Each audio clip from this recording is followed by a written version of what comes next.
Hello and welcome back to AFL Draft Central's coverage of the AFL Draft in 2020.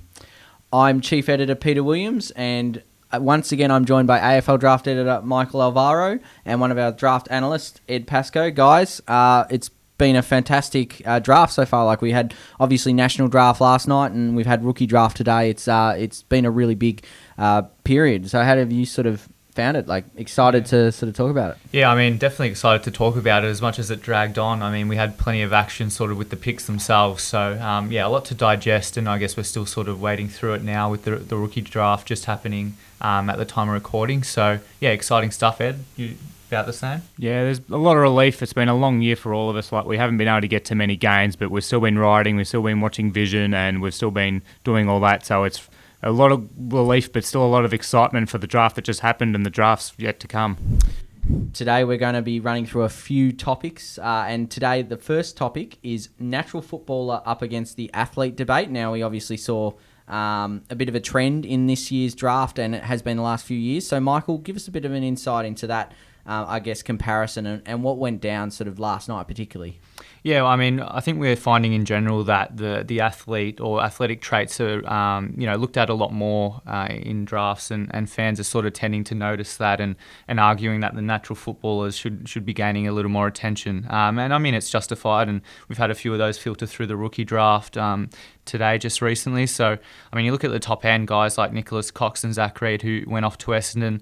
They're both really athletic types, pretty quick for their size at 200 centimetres, but also really good, in terms of endurance and overhead marking, things like that. And then, I think it's just the factor that they've got the natural footballing ability as well is why they're so highly touted. But you look in terms of the first round bolters, Max Holmes, Matt Allison, they're both sort of raw athletes that are being pegged at that top end and pounced up pretty quickly. So, Ed, are there any more down the order there where you sort of agree that it's becoming a trend?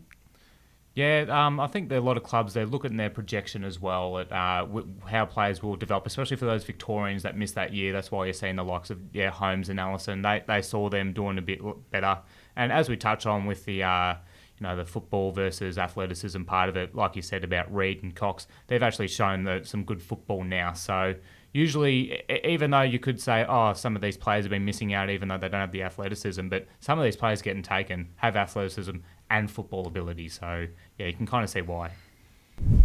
Our next topic today is taking a look at some of the rucks, as we had a bit of an unusual sort of maybe order to them. We were expecting maybe a couple of them to go that didn't or went later than we thought, and then a couple that surprised and really popped up the order. So I guess the question is, how did you sort of assess how the ruck situation went in last night's draft, Michael?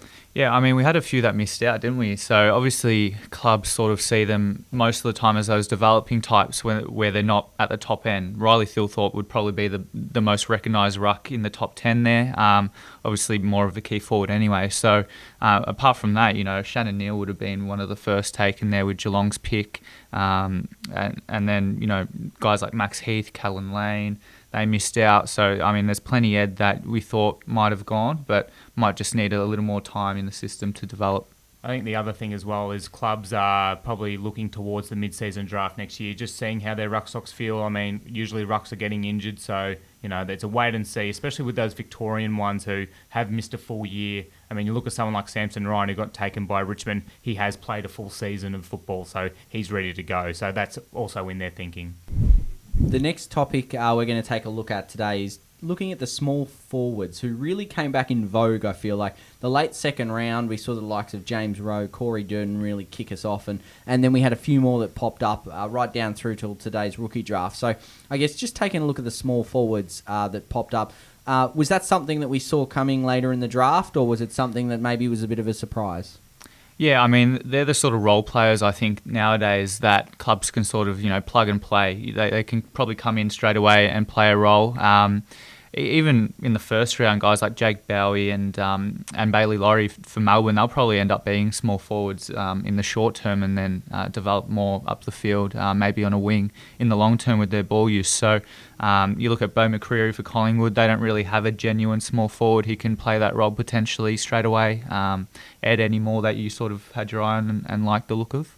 Yeah, so the ones that Hawthorn picked, Seamus Mitchell and Tyler Brockman, they're very exciting small forward types. I mean, there are some that you draft to have a bit of excitement. There's some that you draft to be a bit more pressure, but those two are real game-breaking players, and those ones you can look at. And in recent history, now that we're starting to see more smalls taken, you look at Cody Waitman last year, and he really set the scene last year as well, getting taken high. I think we're going to start seeing a few more smaller players in the next few years get that just rewards. And taking a look at the way that maybe some of the clubs opt to pick with the best available versus their needs, how did you sort of see that play out for most of the clubs, or perhaps there were some that did it in particular? Which clubs sort of stood out, do you think? I think the Pies have really done really well. I mean, the amount of trading they did to really get up the order, target the players they wanted. I mean, that's kind of what they're starting to do now. Clubs are starting to get used to that live trading to try and get the best hand for them. So, who else do you think, Michael? I think like Carlton even sort of plugged their needs with a small forward in Corey Durden. It was probably a flip of the coin between him and James Rowe with their first pick, and then they've gone and gotten some outside class that they probably wouldn't have expected to get at that pick in Jack Carroll. So, they've bolstered their midfield, got that long-term small forward, so that I think they've done really well. But then even at the top end, North Melbourne probably picked the best available there with Will Phillips and threw a bit of a spanner in the works, and then that trickled down. Sydney then chose Logan McDonald. That's the best available. Hawthorn couldn't pass up on Denver Granger, Barras, Elijah Hollands, and it goes on until you get to Essendon where, they've pretty much got 4 talls and Archie Perkins. So, it really just depended on the club, what hand they had, and who was available. Now what we're going to take a look at is some of the bolters, sliders, and maybe some of the unlucky players. So maybe if each of you sort of pick maybe a bolter or two, a slider or two, or an unlucky player not to get drafted, what do you sort of see first off, Michael, as some of those that fit in that categories?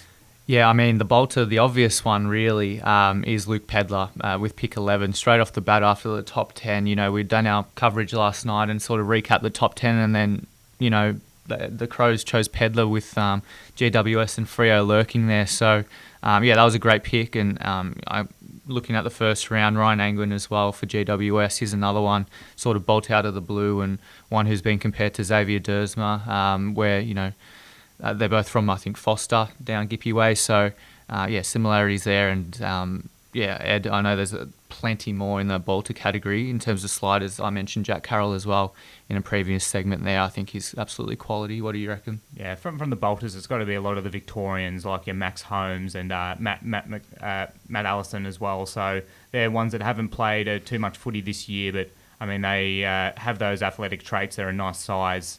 And in terms of sliders, I think Eddie Ford is the main one for mine. He's got some game-breaking qualities, a really good high mark, and really likes to tackle to hurt as well, which clubs will like. I mean, North took someone like him in Curtis Taylor a few years ago, got him late, and now we've found that he really should have gone earlier, and I think we might be seeing the same thing with Eddie Ford. And finally, we'll take a look at perhaps maybe just 3 clubs or so are the real winners that you thought of last night, because obviously every club will go away really, really happy, but based on their value or perhaps the picks they made, which clubs do you think really stood out for you and with who they got to take away? People are going to probably be preaching Victorian bias here with me, but I think Carlton and Collingwood were 2 of the better performers, just with the pure picks that they had beforehand and what the outcome was for them.